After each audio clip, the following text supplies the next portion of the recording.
So yeah, in the last couple of years I've kind of discovered I am, no doubt about it, I'm a very sentimental person.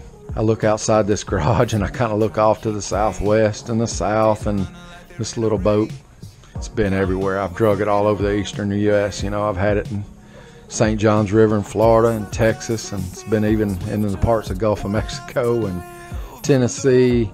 Man, I've pulled it everywhere, and I just think about the far trips I've made and kind of look at this little garage as my home base. Like, you know, it's where I bring my little boat back to it. I'm launched out again into the world trying to chase a dream. I like to get into deep thought. I like to think about my past and reflecting on where I've been, and think about my dad. Thankful for my family, thankful for my girls. Yeah, it's just one of those things. You just get in kind of deep thought and just look off into the sunset. I'm really thankful to the Lord for what He's allowed me to accomplish, and, you know, just even able to be doing this and doing what I love. Hopefully I have a future ahead of me where I'm able to keep fishing, keep going at it for a long time, making memories, meeting new people. Spent a lot of time on the road with my brother, you know, making great memories. Mr. Chris Quaintance from Muscle Shoals, Alabama. That's right. He's our top dog coming into today. 10 pounds and 14 ounces to win this thing. You see his face. He's got a limit of bass. Mr. Quaintance, Chris Quaintance, your tournament champion with 17 pounds and an ounce. So I'm talking about hold those fish up and show them to your family.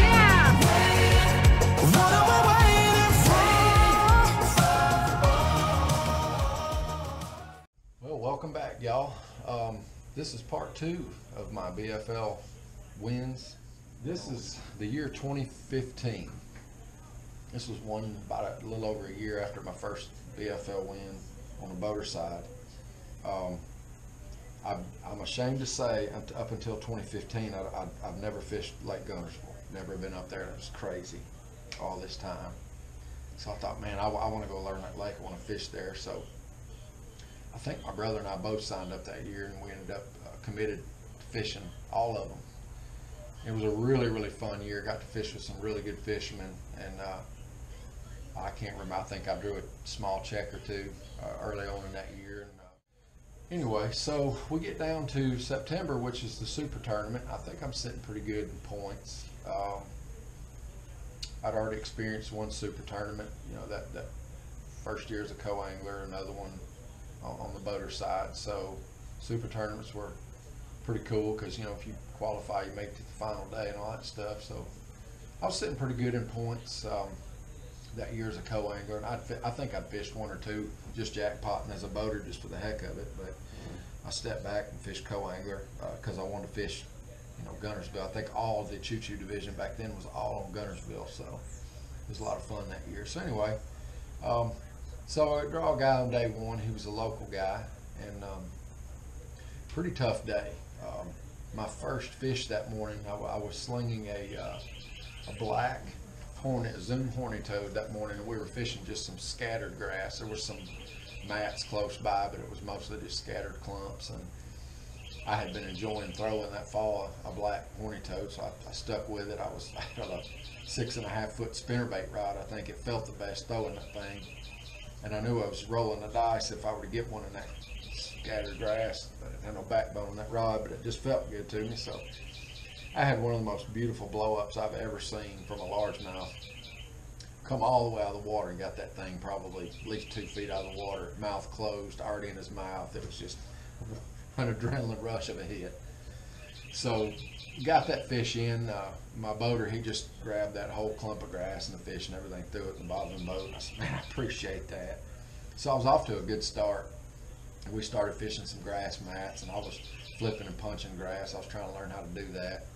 I got pretty good at it down there in Sam Rayburn, and so I was really wanting to hone that craft. And so I had a few bites. I think we caught a few short fish. We missed some fish, you know, throwing a frog, and I was still real new to frogging back then too. When I lived up north, I'd thrown some of those little scum frogs on the moss, but that was about it. Never got them fish in, so I wasn't real good at it. So I think I rounded up one more keeper. It was a pretty tough day. I had that 4.5, and I had one more keeper, and it was toward the end of the day.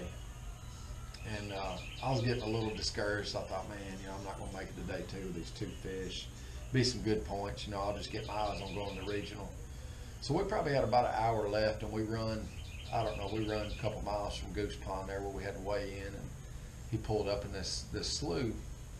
And I was going to, here's the other half of the story I was sharing with you guys in part 1 that I learned in Sam Rayburn that paid off for me big time.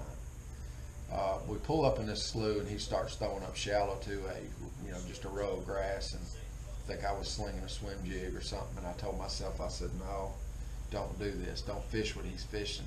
I told myself, remember Texas. Remember what happened. So let me share with you guys what happened at regionals down there in Sam Rayburn.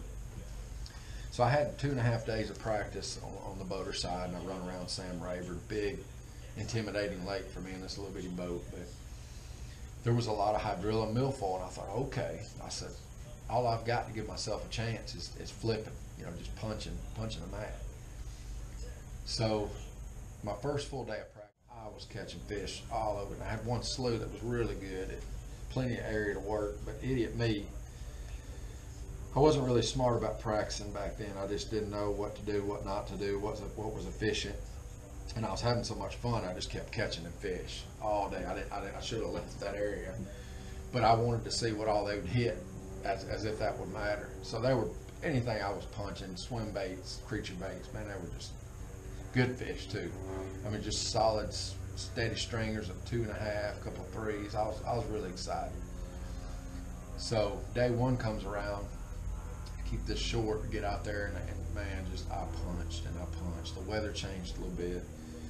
Them fish had just totally moved out. I was so discouraged, I couldn't believe it. I wanted that to be there like it was in practice. So, needless to say, I bombed on day 1. I think I zeroed out. I think my co-angler had 1 spotted bass. I zeroed out. I was so disappointed in myself. So day 2, I got another guy that kind of knew the lake, and I said, listen, man, I've got nothing to lose. I said, the lake's yours. I said, anywhere you want to go, we'll go. Only thing, I said, when that sun gets up, 10 o'clock or so, I want to go back over there and see if the fish are in there. So we went over back to that pocket. I don't know, about a 20-30 minute run back toward the ramp, and we pull up in there, and I start flipping and punching. Sure, again, there's just nothing. There we're going. Well, my co-angler has a big, maybe a Zoom old monster. It looked like a red bug or candy bug or something, and he threw out deep. And I noticed on my graph I had a cheap, less than $100 hummingbird sitting up front, but I did notice how the grass was tapered down. It was still growing in about 13 feet of water. And he throws out deep, and he catches a good keeper on that worm. And I thought, I just put my head in my hand. I said, oh, you idiot. I freaked out on that first day, and I didn't adjust. So sure as enough, I picked up. Guys that know me very well. I'm a big fan of my light line, my fairy wands, whatever you want to call it. I had 2 or 3 spinning outfits, just straight floor, 8-pound floor, clear line, 3/16 ounce weight, and I had I like red bug in the grass. So I started slinging that red bug T-Mac worm out there in that deep grass. Started going to work, started catching them. I thought, oh my gosh. So I ended up rounding up a decent sack that day. It wasn't nothing giant, but I had some good solid fish, had 5 fish, and I went back and looked at the results, and I think if I had doubled that on day 1, I had a shot to make it on that Saturday, because it was fall, it didn't take a lot of weight. So I really, really kicked myself over that, but I remembered that. So, okay, so it paid off the next year. So and going back to my story where he pulled in this last slough in the last hour of the day, when I told myself, I said, remember Texas. So I picked up that finesse worm, and I had nothing to go by, no depth finders or anything like that, but I thought, well, just 1 cast, I'll feel what's out there. So sure enough, I throw out, and I could feel it. It was probably 6-8 feet of water coming through that deeper grass. I said, yeah, okay. I started getting this weird confidence. So sure enough, probably within 5 minutes, bam, 2 3/4 pounder. He come up by the boat, and I said, oh man, I need this. I've got to have this fish. So we got him in the net. I was super pumped. I was like, keep going, man. You got about an hour. Just keep going, keep casting. So probably another 10 minutes later, hooked another one the same size, and I was like, yes. I mean, it was one of those, man, don't give up, don't give up. So what happened in Texas, it was discouraging then, but man, did it pay off. It paid off huge, because it just made me remember, turn around, make an adjustment. And sure enough, I did. It was just a good decision. So ended up, we get it up in the weighing line, weighed my fish, and just nervously biting my nails, watching me get bumped down, but I ended up making it. I think I ended up, I don't know, 23 guys might have went through that year to the day 2, and I think I was sitting 9th with just those 4 fish. I don't remember the weight that I had, but I had that one decent, 4.5 pounder. So I was like, yes, man, I made it to the day 2, and I was pumped. So that was a good deal right there. That something I had learned in the past had paid off for me big time. It got me to day 2 in the super tournament, and day 2 is just always fun, man. I've made the cut so many times, and it's fun because everybody's getting paid. It's laid back. It's not rushed at the launch and everything. It's just a lot of fun. So day 2, I draw a very good fisherman on Guntersville. To this day, he does really well in the ABT, with a partner. He's a very good fisherman. And back then, man, that main lake grass bite was just on fire. He told me that he was going to be doing some frog fishing. And I said, well, that's fine with me. I'm going to punch all day. That's, So good, comfortable, fun day. He had a brand new Phoenix boat. It was a really enjoyable day. He was a great guy. We get out there and he starts frog fishing. And this grass was the areas on the main lake close to Boyd Duckett's house in that area, not too far from the bridge there. And we started out, we stayed in that vicinity all day, and I've never seen the grass grow again like it did that year right there. So he's diving off in the middle of these grass mats, and I'm just having a ball. I'm starting to catch fish punching, and I thought, man, I've got this all to myself. And the neat thing about this setup was this grass was 6, 8, maybe sometimes 9, 10 feet down. And in my mind, I debunked that myth that those fish are going to be under a canopy. I just don't think there was a canopy. I think these fish were down in this thick stuff. I could feel my weight all the way to the bottom of the grass. And I was catching them, I'm more than sure, 6 to 8 feet down in this grass punching. And I started getting a lot of confidence. I did get one keeper on it. I downsized my Spro frog, got one keeper frogging. And I was having a lot of fun with that because I was still new to it. So I was kind of switching up, but mainly I was sticking with that punching. So I think I had 3 decent fish in the boat by midday. I think I had, some 2.5 pounders, and was feeling pretty good about what I was doing. I thought, man, I'll increase my check a little bit, Didn't think I had any shot at winning, but so toward the end of the day, I think we had about an hour left, and we going into all red there around the islands, and there was a lot of grass mats in there, and I knew this hit was different. I flipped in there, and again, it was probably 6, 7 feet down. As soon as that bait got all the way in that grass, just feeding it, bam! Stowing that, I think it's Seagar, that Kansan line, good smooth braid, real sensitive, man. That sucker hit so hard, I thought that's got to be a drum. Set to hook, and it was just solid. So it turned out to get this fish in. It was my anchor fish for that second day. I think it was about a 4.5 pounder. I was so thankful to get that bass in. And I think I rounded up, well, I did because I had 5 fish. I rounded up one more keeper. It wasn't a giant before we had to go in. Just, I think, 10 minutes. And I was pumped. I thought, man, I got a chance at a good check, I thought maybe I'd get a top 5 finish. So we get up there. Back then, we was doing the hot seat deal. The weigh-in was at the Walmart there in Scottsboro. And I was feeling really good about what I had.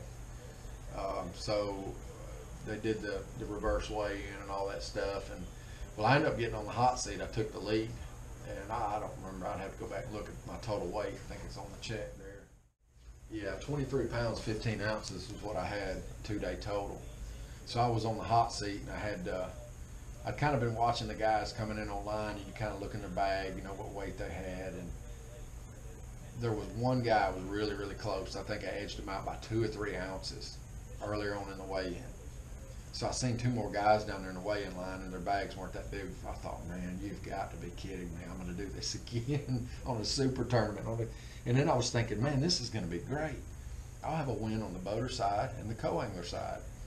I said, man, this is really cool. I just felt really good about that.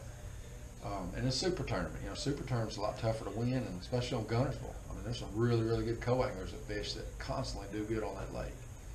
So then I started feeling really good about, my skill level, my confidence.